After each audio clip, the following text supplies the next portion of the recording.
Hello and welcome into the latest edition of ESPN FC. Kay Murray and Stevie Nicol here in the studio. We are also joined by Julien Laurens, Craig Burley and Ian Darke, and we're going to start with a topic that we've been discussing all week, and that is the future of Darwin Nunez. Latest today is that Liverpool are the front runners to get his signature and have him on their books for next season. Is this actually happening, Jules? Well, I think it's certainly on a good path. Let's put it that way. For now, there's still some things to sort out. Of course, this is a big transfer we're talking about, over or around the €100 million mark, which for Liverpool, for example, this is really unprecedented. They have made big deals before. Alisson, Virgil, of course, others, but this is the next level, certainly in terms of buying players. So there's still obviously a lot of things to sort out, but it looks like already the player and Liverpool have agreed terms on the long-term contract. There's no problem there. And then Benfica will try to get as much money from Liverpool as possible, but you can already see all the pieces of the jigsaw getting together. Craig, we're just thinking about this price that we're talking about, 100 million, that Jules has just mentioned there. I thought they didn't have the money to keep the likes of both Mane and Salah, and now we're talking about potentially 100 million for a player. What do you think of this?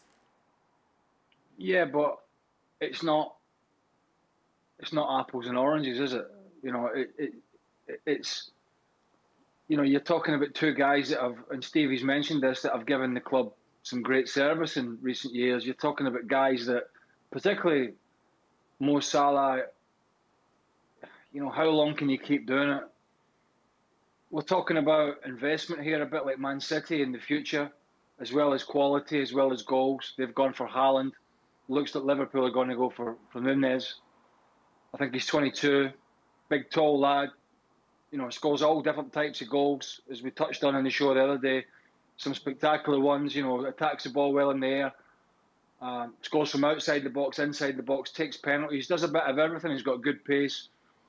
And Stevie and I have talked about this before. As good as Liverpool were at times last year, and I suppose City to an extent coming up short in the Champions League as well, there's still space for that kind of player. You know, all the false nines and the rotating front threes. You still need somebody, like when you're struggling, you can throw it in the box or is going to do something different. That's why they're worth this money. That's why they're worth their weight in gold. And if you can get a young one that's possibly going to be around for 6 to 10 years, that's a really good... You've got to look at that investment rather than the initial investment of the big layout. We're talking years here, Kay, potentially. And that's, I think, how you can sell it to ownership, rather than saying, oh, we have a 29-year-old here, or a 30-year-old, he's going to cost me 100 million in a transfer. That starts alarm bells ringing, because there's really no sell-on if indeed the player wants to leave. Who would you rather have, Stevie, right now, Mane or Nunez? Well, that's an unfair question. If I'm in charge of Liverpool, I'm letting Mane go. I'm trying to get the 40 million for Mane. And if it costs me 100, which I think right now is too much, but if it costs me 100 eventually, then it's costing me 60. I'm getting somebody at probably half the wages that Mane wants now, and he's 22 years old, and Mane's getting up towards 30. I've also got cover for Mane and Diaz and Jota. We need a centre-forward. This guy's as good at his age as it is around. So, absolutely, I'm taking Darwin Nunez. So, you can't look at everything the same way. There are different circumstances around all your signings. And so for those reasons I've given you, I sign Darwin Nunez tomorrow, no danger. Liverpool just building for the future here, Ian. Yeah, and I think there's an important factor in this as well. I think there's always the need, and I think players will tell you this, that they like to see a new face or two just to freshen things up in the dressing room. And I think Nunez will bring that. It does seem as if Sadio Mane does want to go, and I know they're still haggling about the fee, but it does look as if he is going to be going to Bayern Munich. You know, as Jules was saying, it's progressing, isn't it, this Nunez deal? He wants to go to Liverpool. He wants to play in the Champions League. He proved himself in the Champions League because his speed, his lethal finishing was instrumental in getting Benfica to the quarterfinals, even if they struggled a bit in the Portuguese league. He's got a lot of qualities. He ticks a lot of boxes. He is frighteningly quick. And interestingly, he likes to attack from that kind of inside left-sided channel. So he can be a centre forward and a winger, almost wrapped into one. So I think it's some player they're going to be getting. Just to go back on that price as well, Jules, I know they're talking about 100 million, but there is a thought that it could just be with add-ons that it gets up to that, right?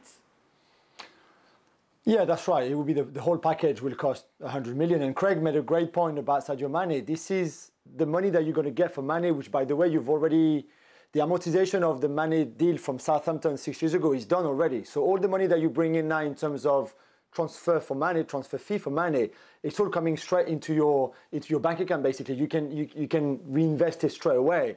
So I think you should. This is a deal that should be seen that way. It's not 100 million euros that will leave Liverpool's bank account straight away to go to Benfica. It will be the money from Mane, because there's no doubt Mane is going to go now. They're not going to sign Nunez and keep the 6 of them with Firmino, Salah, Jota, and Diaz for next season. This is not going to happen. So clearly, this is. The first part, the Nunez, is the beginning of the departure for Mane, really.